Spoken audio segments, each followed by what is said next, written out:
तो कक्षा 7 के प्यारे बच्चों नमस्कार।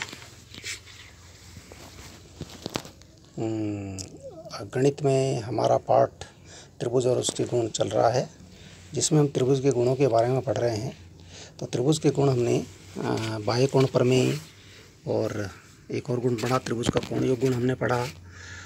तो बाह्य कोण प्रमेय और त्रिभुज का कोण योग गुण पर आधारित हमारी प्रश्नावली 6.3 है, जिसमें बाह्य कोण प्रमेय भी आएगी और त्रिभुज का कोण योग गुण से संबंधित प्रश्न भी आएगा। तो यहाँ पर हमारे पास देख लीजिए, ये प्रश्न नंबर 2 है। एक तो हमने कर लिया था कल। प्रश्न नंबर 2 है, इसमें अज्ञात x और y ज्ञात करना है।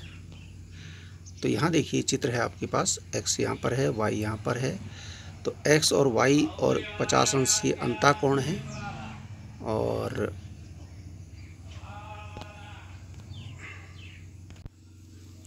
यहाँ देखिए आप, इसमें जो है ये x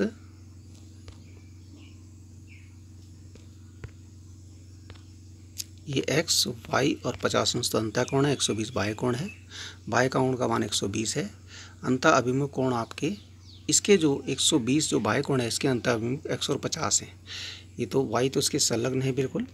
तो अंतः अभिमुख कोण आपके x और 50 हैं।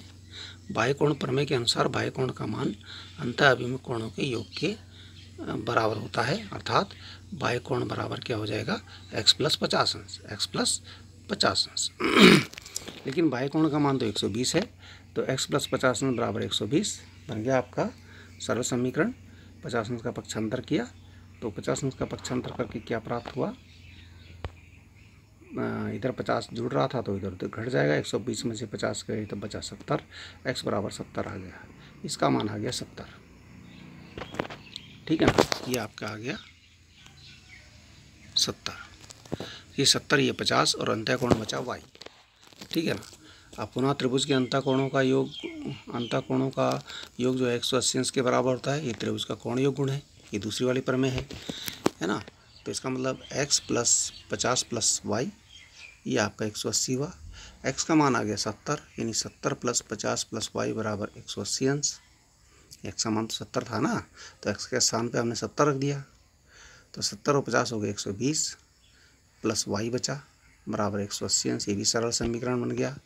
120 का पक्षांतर कर दिया, 120 दूसरे पक्ष में गया तो घट गया तो वहाँ 180 में से 120 घटा के आया 60, तो y का मान आ गया 60। तो x का मान 70 और y का मान 60। इस प्रकार से आप देख सकते हैं, कर सकते हैं इसको। यहाँ भी देख सकते हैं, यदि ये 70 है और ये 60 है ना, तो जोड़ लीजिए 70 और 60 130 और 50 180 हो गया ना। और देखिए 120 का भी फिक्स पूरा हो रहा, 70 और 50 अंतः अभिमुख कोण योग के बराबर होता है ना। 70 और 50 120 होते हैं। ठीक है। अब देखिए इसमें सेकंड नंबर जो चित्र है ये थोड़ा सा अलग है। यहाँ देखिए इसमें, इस चित्र में क्या हो रहा है, यहाँ पर दो लाइनें क्रॉस कर रही हैं आपस में।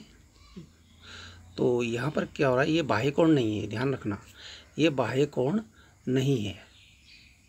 यहाँ दोनों भुजाएं बढ़ाई गई है ना। हमने कहा था बाह्य कोण कब बनता है, जब किसी एक भुजा को उसी दिशा में आगे बढ़ाया जाए। लेकिन ये दोनों भुजाएं बढ़ा दी गई हैं, तो ये बाह्य कोण नहीं है। ध्यान रहे, ये बाह्य कोण, इसमें बाह्य कोण प्रमेय नहीं लगेगी। कहीं आप कहें कि ये बाह्य कोण है, ये बाह्य कोण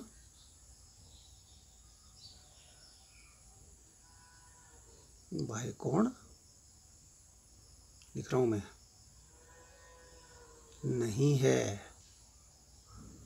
ये बाह्य कोण नहीं है। बाह्य कोण प्रमेय मत लगा देना इसमें कि 80 है, अंतः अभिमुख कोण 50 और x हो गए जुड़ जाएगा, ऐसा नहीं है। यहाँ पर बन रहा है शीर्षाभिमुख कोण। यहाँ क्रॉस बन गया ना, यहाँ देखिए ये क्रॉस बन गया, यहाँ पर क्रॉस बन गया, तो ये शीर्षाभिमुख कोण बना। तो y बराबर क्या हो जाएगा, इस 80 अंश के बराबर हो जाएगा, क्योंकि शीर्षाभिमुख कोण क्या होते हैं, बराबर होते हैं ना। अब दूसरे प्रमेय लगा दीजिए कि भाई x + y + 50 अंश,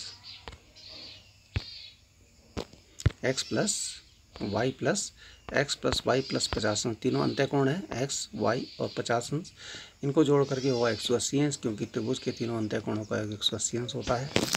ठीक है, और y का मान हमारा आ गया 80 अंश, x बचा आप केवल, तो 80 और 50 हो गए 130 अंश, है ना। तो x प्लस 130 अंश बराबर 180 अंश। 130 का कर दीजिए पक्षांतर, 130 का पक्षांतर किया तो x बराबर 180 में से 130 घटाया, घटेगा क्योंकि उधर तो जुड़ रहा था, यहाँ पर ना, यहाँ पर जुड़ रहा था, इधर घटेगा, तो ये आ गया आपका 50 अंश, x बराबर 50, y बराबर 80 अंश। सिंपल से प्रश्न है, सिंपल से प्रश्न है ये। अब देखिए इसका तीसरा चित्र देखिए, हर चित्र में थोड़ा सा अटपटा है। बाह्य कोण का मान दे रखा है x, और ये जो यहाँ पहचान लीजिए इनको, x बाह्य कोण है, y 60 और 50 अंतः कोण है, और x जो बाह्य कोण है उसके अंतः अभिमुख 50 और 60 है। तो बाह्य कोण का मान x, अंतः अभिमुख कोण इसके जो x के हैं, इस बाह्य कोण के अंतः अभिमुख आपके 50 और 60 है, 50 अंश और 60 अंश। बाह्य कोण पर में से किसी त्रिभुज के बाह्य कोण का मान उसके अंतः कोणों अभिमुख कोणों के योग के बराबर होता है।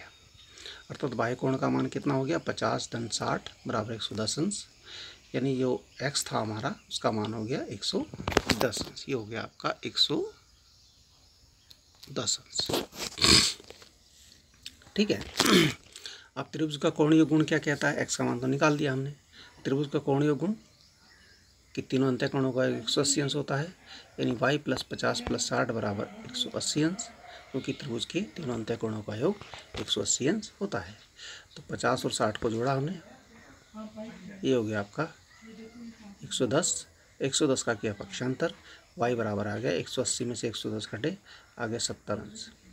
तो x का मान 110 अंश, y का मान 70 अंश हो गया, x और y का मान निकल गया, ये तो निकालना था। अगला चित्र देखिए आपका, ये चौथा है। इसमें देखिए आपका त्रिभुज जो बना है इसके अंतःकोण x, y और 30 अंश है। अभी 60 अंश बाहर तो है लेकिन बाह्य कोण नहीं है, ये भी ध्यान रहे, ये आपका बाह्य कोण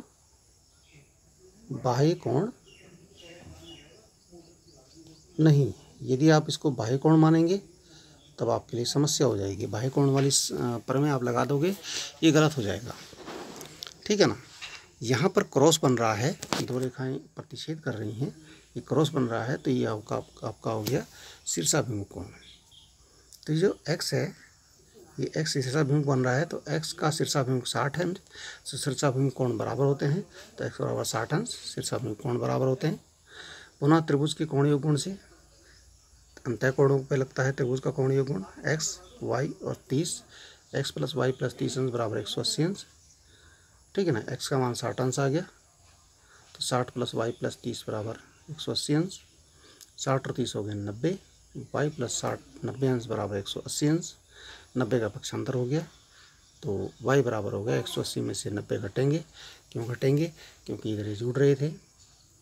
ठीक है ना, तो y बराबर हो गया 90 अंश, x बराबर 60 अंश, y बराबर 90 अंश। ये दूसरा, बस सेम इसी प्रकार से यहाँ भी इसमें शीर्षाभिमुख कोण बना है, तो y का मान हो जाएगा 90 अंश के बराबर।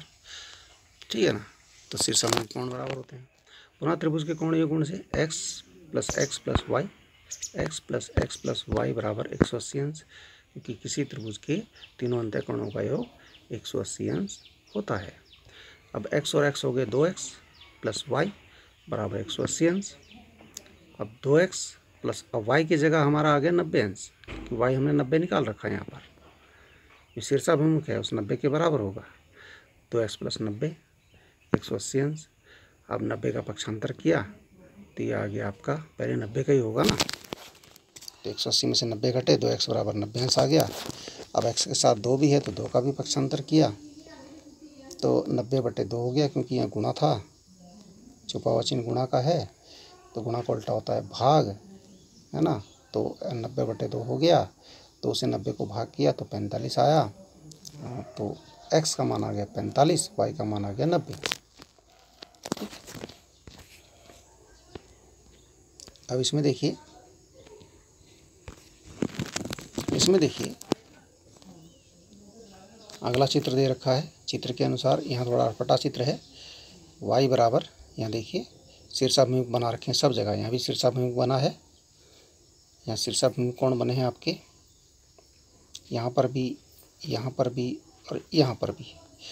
ये x है तो ये अंदर का भी x हो जाएगा, ये x है तो ये भी अंदर का भी x हो जाएगा। ये x का y है, यहाँ y लिखा है देखिए, अरे बार x है, मतलब y भी x के बराबर है तो y बराबर x, शीर्षाभिमुख कोण बराबर। अन्य कोण भी x x होंगे क्योंकि शीर्षाभिमुख कोण बराबर होते हैं। त्रिभुज के कोण योग गुण से x प्लस y अंतः कोण है वो 180 अंश। y भी x के बराबर है तो y की जगह भी x लिख दिया, x प्लस x 180 अंश, यानी x और x, ये 1x, ये 2x, ये 3x, क्योंकि 3x बराबर 180 अंश। 3 का पक्षांतर कर दिया क्योंकि 3 गुणा में है, यहाँ पर छुपा हुआ चिन्ह गुणा का होता है, ठीक है, पता नहीं चलता इसका। ये 3x है तो इसको 3 गुणा x लिख सकते हैं, ठीक है। 3 का पक्षांतर किया, 3 बटे में चला गया और 3 का भाग दिया 180 में तो आ गया 60 अंश। तो x का मान भी 60 अंश और y का मान भी 60 अंश, ये आपका आंसर हो गया, ठीक है। तो आप इन प्रश्नों को ध्यान से कीजिए, समझिए और ना आए तो पूछिए। धन्यवाद।